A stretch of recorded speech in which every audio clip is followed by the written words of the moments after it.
to Saturday night, and I was getting ready to go out with that girl I met on the dating app. I get dressed and go, even though I'm not really in the mood to meet this girl, who's not even one of the prettiest, but I accepted what I got on the app. I arrive at the place and realize that, in person, she's even uglier than she seemed. But since I'm already there, I just accept it. I go through the motions, almost robotically, and realize I have no interest in extending the night. I have zero desire to try and convince this woman, who isn't even attractive, to go to bed with me.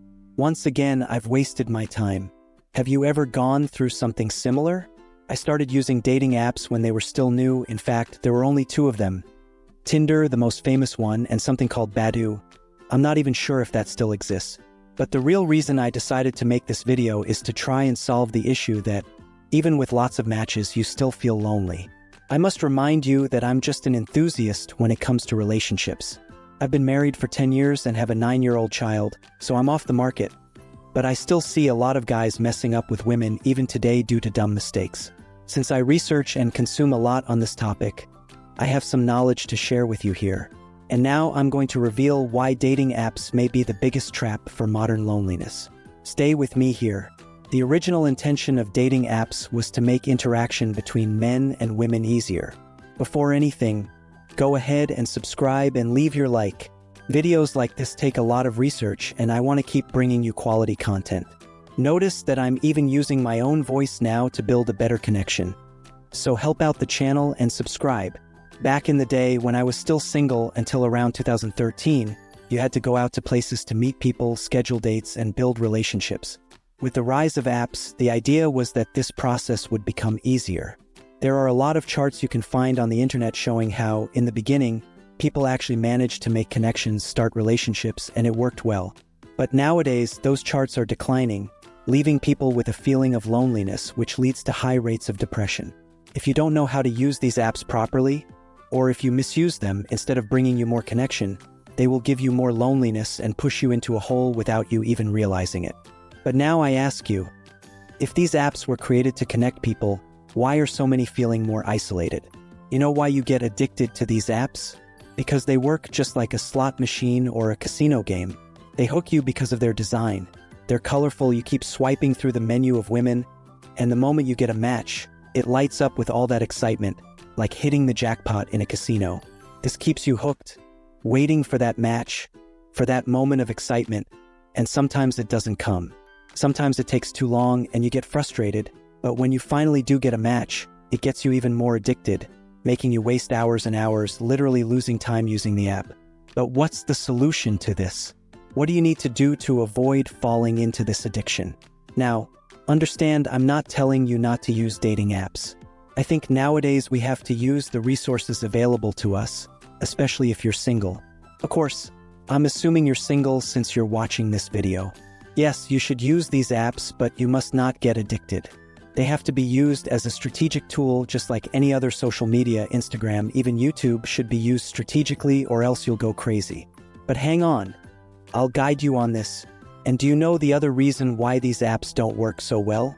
I'll explain that in a moment, but first, I want you to understand that the goal of these giant companies, the ones behind these apps, is not to help you find that perfect 10 out of 10 woman. They don't care about that. Actually, the less successful you are, the more addicted you'll get, and the more money they'll make off you. That's not their goal. So you might be asking, if their goal isn't to help me find a 10 out of 10, how can I get a 10 out of 10? If you're a regular guy, as I assume you are, it's unlikely that you'd be doing great with women already. If everything were perfect for you, you probably wouldn't be watching this video. So, I imagine you're an average guy with either okay looks or slightly below average. Based on that premise, it's unlikely that a 10 out of 10 will give you attention on the app. They'll choose the best looking guys because these apps are simply a menu of people. The prettier the food, the better the odds of being chosen.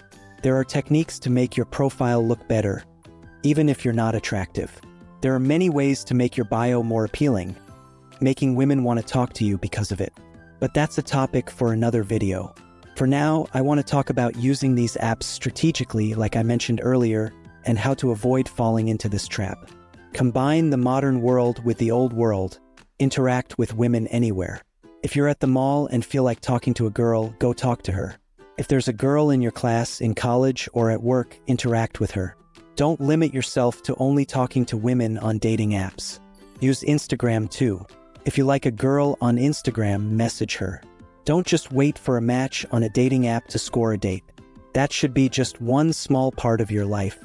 Treat it like an investment. You don't put all your money in one place, because if that place crashes, you lose everything. You invest a bit here, a bit there.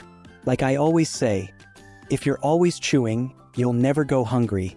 Now, to answer the question I left hanging earlier, why do these apps make you feel lonelier? It's because of the illusion of abundance they create in you and in the women, especially the women. That feeling of accumulating matches, thinking you have all these options lined up, but in reality you haven't gone out with any of them, so, in fact, there are no options at all. And when you do manage to meet a girl, her phone is also full of options. Even if she's not very attractive, she still has a bunch of choices, which makes the date feel empty. If it doesn't work out, she has another option, and you think you have other options too. So, many times you won't even get to the point of scheduling a date because both of you have so many supposed options that you both keep postponing it, and in the end, you don't go out with anyone. At this point in the video, you might be thinking, so, should I just abandon these apps? Here's my advice from one regular guy to another.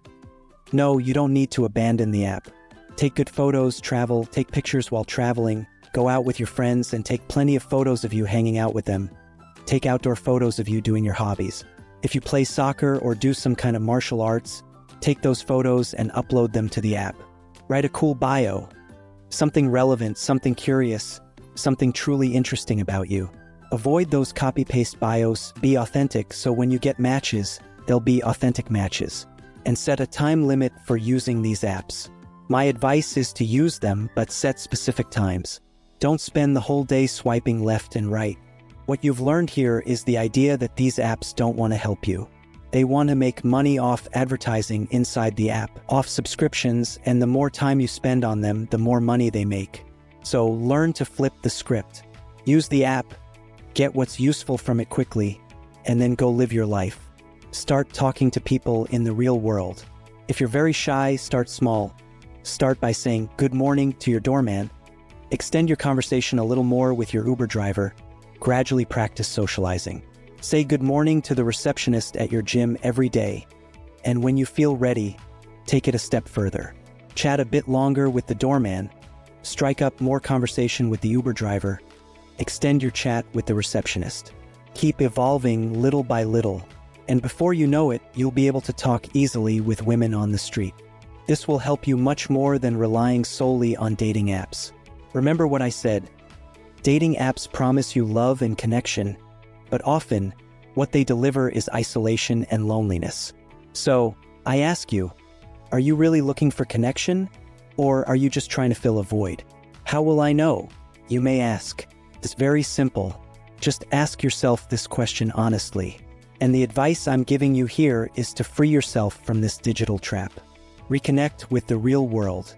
Go live, find real connections, get some hobbies. Go play soccer, go play beach tennis, go for a run in the park. Have a hobby. This will help fill the void that digital life is creating for you.